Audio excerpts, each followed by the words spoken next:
Hi, John Dickson here, Centre for Public Christianity. I'm talking about humility, that noble ability to hold your power for the good of others, not just for personal gain. And my thesis is that the greatest people in history have been people marked by humility. Now, you can be great without humility, but with humility, the great are even greater.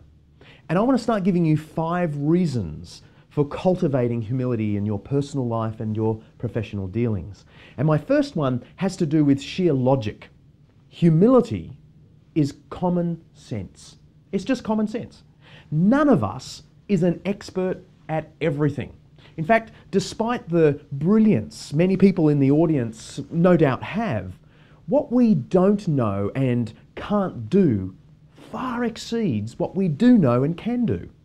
So a little humility is just common sense.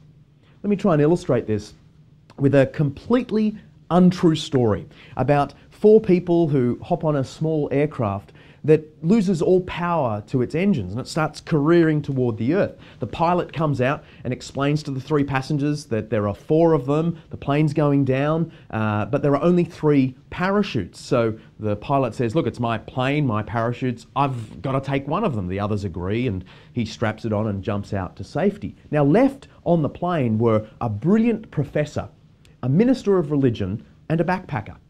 And the brilliant professor stands up and says, look, I'm one of the greatest brains in the universe. I'm an expert at this, that, and the other. I have to survive. The others, agree that that's good logic. So, they offer him one of the parachutes. He straps it on and jumps out. Then the minister says to the backpacker, look, I've lived a long life and I know where I'm going when I die. How about you take the last parachute? The backpacker stopped him and said, no, actually, that brilliant professor, he just jumped out with my backpack strapped on. Now, it's not entirely true. In fact, it's entirely untrue, but it illustrates something that is true. Sometimes expertise in one area counts for very little in another. Now, that's a particular problem if you're jumping out of a plane with nothing but a PhD and a backpack. But it's equally true here on the ground as well. A knowledge of our limitations is not weakness, it's healthy realism. Which reminds me of what is apparently a true story about Muhammad Ali, that famous heavyweight boxing champion, who I understand nowadays is a very humble, very wise man.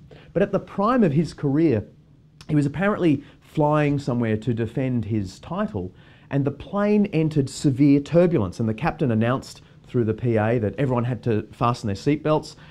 When they say severe turbulence, you know it's going to be terrible because they normally say it's light turbulence and it's terrible. Anyway, everyone starts to fasten their seatbelts and the flight attendants were going up and down the aisles, checking that everyone was safe.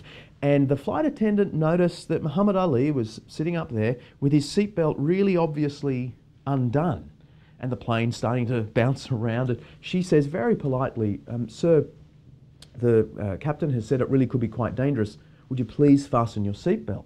And he apparently said to her, Superman don't need no seatbelt. And she apparently, quick as a flash, said to him, Superman don't need no plane. Wouldn't you love to have been a fly on the wall for that little moment? Because the reality is, we need the seatbelt. We need the plane. We need the pilot. We need each other. What we don't know and can't do far exceeds what we do know and can do. We need each other. We need to serve each other. Humility toward each other is just common sense.